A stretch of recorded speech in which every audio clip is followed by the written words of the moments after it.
कर्मों का भोग निश्चित है। एक सिद्ध आचार्य अपने शिष्यों के साथ तीर्थ यात्रा पर निकले। कुछ देर चलने के बाद वे थकान निकालने बीच घने जंगल में ही रुक गए।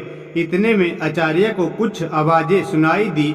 ध्यान से सुनने पर आचार्य को समझ आया कि यहाँ कुछ लोगों के रोने की आवाज है। उन्होंने शिष्य को बोला, बालकों सुनो, ये आवाजें कहाँ से आ रही है। तब शिष्य एक दूसरे का मुंह देखने लगे, क्योंकि उन्हें कोई आवाज सुनाई नहीं दे रही थी। फिर भी गुरु के आदेश अनुसार उन्होंने थोड़ी दूरी पर आकर देखा। केवल आचार्य को एक गहरे अंधेरे कुएं से कुछ लोगों के रोने की आवाज सुनाई दे रही थी। आचार्य ने कुएं में झांक कर देखा तो उन्हें 5 लोग बहुत ही बुरी दशा में रोते हुए दिखाई दिए, लेकिन शिष्यों को ना आवाज सुनाई दी और ना ही कुछ दिखाई दिया। तब आचार्य ने उन 5 लोगों को मुस्कुराते हुए देखा और पूछा, भाई किन कर्मों का भोग रहे हो। तब वे पांचों और जोर जोर से रुदन करने लगे।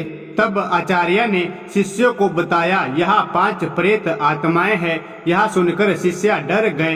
तब आचार्य बोले, बालकों डरो नहीं, तुम सभी इनसे ज्यादा शक्तिमान हो, क्योंकि तुम सब कर्मों से महान हो और ये सभी आज अपनी पिछली करनी का भोग रहे हैं। आज के समय में इनसे दुर्बल कोई नहीं है।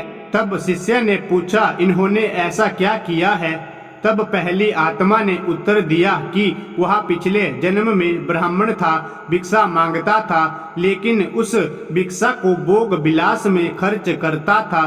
दूसरे ने उत्तर दिया, वह क्षत्रिय था और अपनी शक्ति का दुरुपयोग निर्बल असहाय गरीबों पर करता था। तीसरे ने उत्तर दिया कि वो बनिया था, बस खुद के फायदे की सोचता था और हमेशा मिलावट करके सामान बेचता था, जिस कारण कई लोग मारे गए।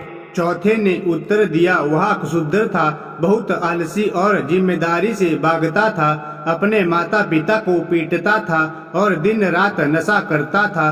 पांचवें ने उत्तर दिया, वह एक लेखक था, अश्लील कथाएं लिखता था, उसने समाज को वासना का पाठ सिखाया था। इस तरह वे सभी पापी अपने पापों को भोग रहे हैं। उन्होंने आचार्य से निवेदन किया, आप गुरु हैं, आप दुनिया वालों को समझाए कि बुराई का रास्ता क्षण की खुशी देता है, लेकिन इसका दंड कई जन्मों तक अंधकार में भोगना पड़ता है।